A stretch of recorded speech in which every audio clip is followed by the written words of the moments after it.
Ku Klux Klan mengkampanyekan suara mereka melalui kekerasan dan intimidasi kepada warga kulit hitam Amerika Serikat di seluruh struktur kekuasaan Amerika Serikat tanpa ada campur tangan warga kulit hitam, apapun caranya.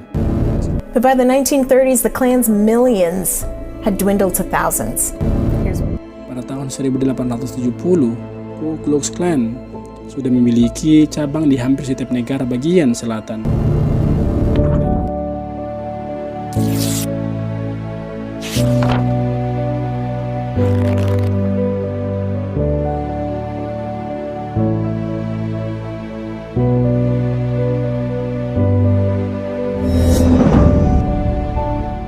Hai, it's me, D again.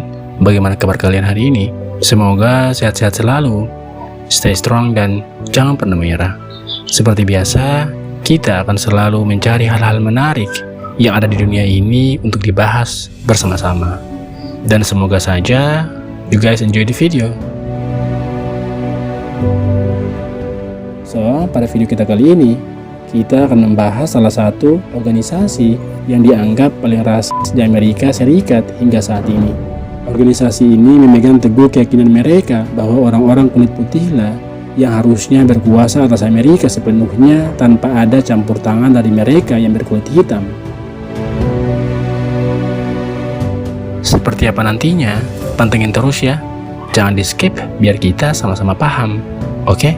Oh iya, before we continue, don't forget to subscribe juga ya, agar kalian selalu menjadi yang pertama yang mendapatkan update notifikasi setiap kali ada video baru dari kami.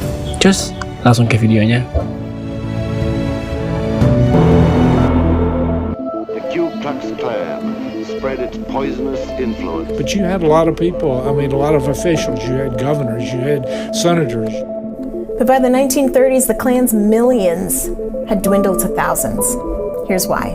As the New Jersey Ku Klux Klan Didirikan pada tahun 1865, Ku Klux Klan yang disingkat menjadi 3K dikenal sebagai organisasi rasis yang dibentuk dengan tujuan mencegah berdirinya kesetaraan politik antar ras kulit hitam dan ras kulit putih. Anggotanya mengkampanyekan suara mereka melalui kekerasan dan intimidasi kepada warga kulit hitam Amerika Serikat.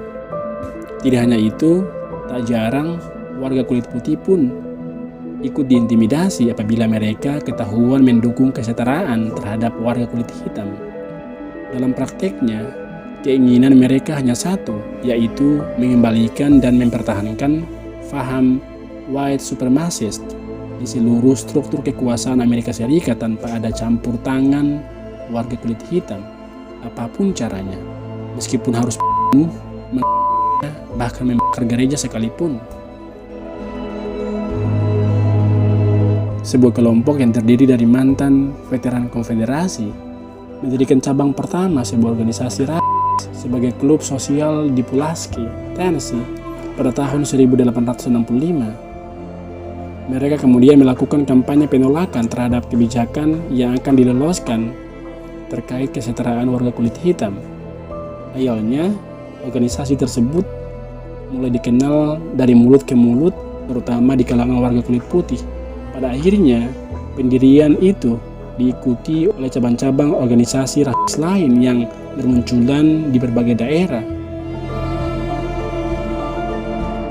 Pada musim panas tahun 1867, cabang-cabang organisasi rasis tersebut bertemu dalam konvensi perorganisasian umum dan mendirikan apa yang mereka sebut sebagai aliansi kekaisaran tak terlihat dari selatan. Semenjak tahun 1867 dan seterusnya, partisipasi kulit hitam dalam kehidupan politik di selatan menjadi salah satu hal yang dianggap berbahaya oleh Ku Klux Klan. Pasalnya, orang kulit hitam banyak yang memenangkan pemilu untuk pemerintahan negara bagian selatan dan bahkan Kongres Amerika Serikat. Menanggapi hal ini, Ku Klux Klan mulai melakukan kampanye berbasis kekerasan terhadap para pemimpin dan pemilih republik, baik kulit hitam maupun kulit putih.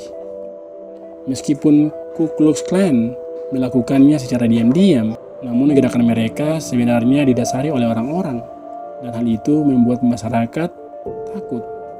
Dalam aksinya ini, Mereka bahkan bergabung dengan organisasi serupa seperti Knights of the White Camellia yang dibentuk di Louisiana pada tahun 1867 dan White Brotherhood.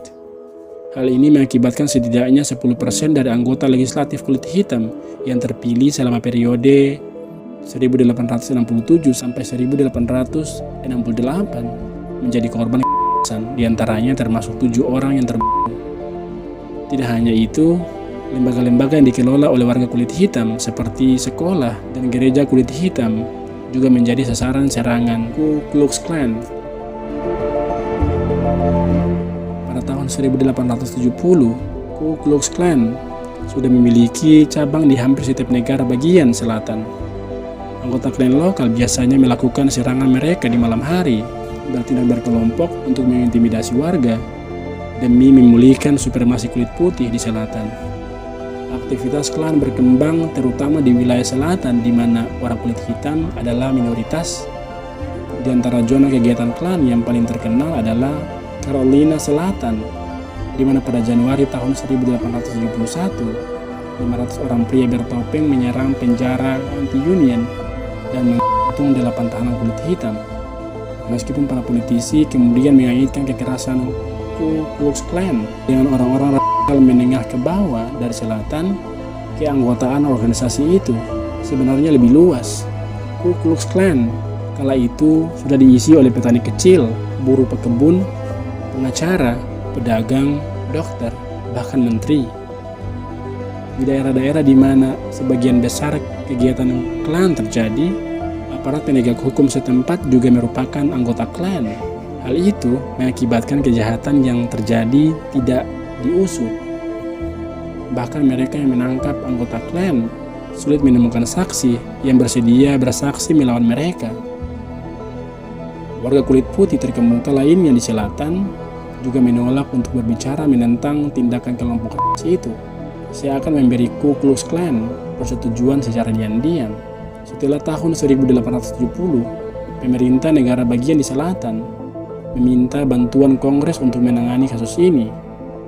Pada akhirnya, 3 undang-undang pun diloloskan. Di antaranya adalah Undang-Undang Ku Klux Klan pada tahun 1871. Dalam undang-undang tersebut, diatur bahwa setiap kegiatan yang bersangkutan dengan Ku Klux Klan akan dianggap sebagai kejahatan federal. Barang siapa yang melanggar, maka hak warga negara untuk memegang jabatan miliknya akan dicabut. Perlindungan hukum pun tidak akan diberikan kepada para pelanggar. Tindakan tersebut kemudian memberi wewenang kepada Presiden Ulysses S. Grant untuk mengeluarkan surat perintah habeas corpus demi menangkap anggota Klan yang awalnya kebal hukum. Presiden bahkan kemudian mengirim pasukan federal untuk menekan kekerasan Klan. Otoritas federal ini juga digunakan oleh sang presiden pada tahun 1871 untuk menghancurkan sepenuhnya aktivitas Klan di Carolina Selatan dan di daerah lain di selatan. Hal ini tentu saja membuat marah anggota Klan yang memiliki kekuasaan politik. Perlahan tapi pasti, aktivitas dan keberadaan Ku Klux Klan mulai menurun.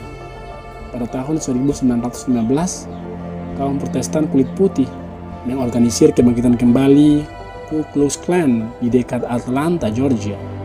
Generasi kedua klan ini lebih parah karena tidak hanya anti kulit hitam, tetapi mereka juga menentang keberadaan orang-orang Katolik, Yahudi, dan orang-orang asing di tanah Amerika Serikat. Hal ini didorong akibat lonjakan gelombang imigrasi yang melanda Amerika pada awal abad ke-20. Mereka mengadakan rapat umum, parade, dan pawai keliling negeri. Puncaknya adalah pada tahun 1920-an. Keanggotaan klan melebihi 4 juta orang secara nasional. Mereka sempat berhenti kegiatan selama beberapa tahun sebelum akhirnya mereka bergerak kembali. Gerakan hak-hak sipil pada tahun 1960-an mengakibatkan kelonjakan gelombang aktivitas klan di seluruh selatan. Aktivitas tersebut termasuk pemukulan dan tindakan terhadap aktivis kulit hitam dan kulit putih. Tindakan-tindakan ini dilakukan secara rahasia, tetapi tampaknya merupakan pekerjaan anggota klan lokal. Meskipun begitu, aksi ini tetap membuat marah masyarakat dan pada akhirnya malah membantu memenangkan dukungan untuk perjuangan hak-hak sipil. Pada tahun 1965, Presiden Lyndon Johnson menyampaikan pidato yang secara terbuka mengutuk seluruh kegiatan Ku Klux Klan dan mengumumkan penangkapan 4 anggota Klan sehubungan dengan pembunuhan seorang pekerja hak sipil perempuan kulit putih di Alabama. Kasus-kasus kekerasan terkait Klan menjadi lebih terisolasi dalam beberapa dekade berikutnya. Meskipun kelompok-kelompok yang ada menjadi selaras dengan neo-Nazi atau organisasi ekstremis sayap kanan lainnya sejak tahun 1970-an. Pada tahun 2016 lalu, catatan publik memperkirakan keanggotaan Ku Klux Klan adalah sekitar 3.000 orang, sedangkan sumber lain mengatakan total mereka masih ada 6.000 anggota. Hari ini, Ku Klux Klan diyakini masih ada, namun kegiatan mereka lebih rahasia dan lebih terselubung. Nah, itulah akhir dari pembahasan kita kali ini. Kelompok ekstremis yang satu ini yang sangat berpegang teguh kepada apa yang mereka fahami sebagai faham white supremacist. Terlepas dari itu semua, seharusnya sebagai manusia kita menyadari dengan baik bahwa baik dan buruknya kita tidak ditentukan oleh warna kulit kita, dan juga tidaklah warna kulit membenarkan kita untuk berkuasa atas warna yang lain. Karena aku tidak pernah meminta untuk terlahir hitam, begitu pula kamu yang tidak pernah meminta untuk dilahirkan putih. Tuhan menciptakan kita berbeda-beda agar kita saling mengenal dan melengkapi satu sama lain. Bagaimana menurut kalian? Berikan selalu pendapat-pendapat terbaik kalian terkait pembahasan kita kali ini. But in the end, I hope you guys enjoy the video. Don't forget to like the video and subscribe juga untuk selalu mendapatkan notifikasi setiap kali ada video baru dari kami.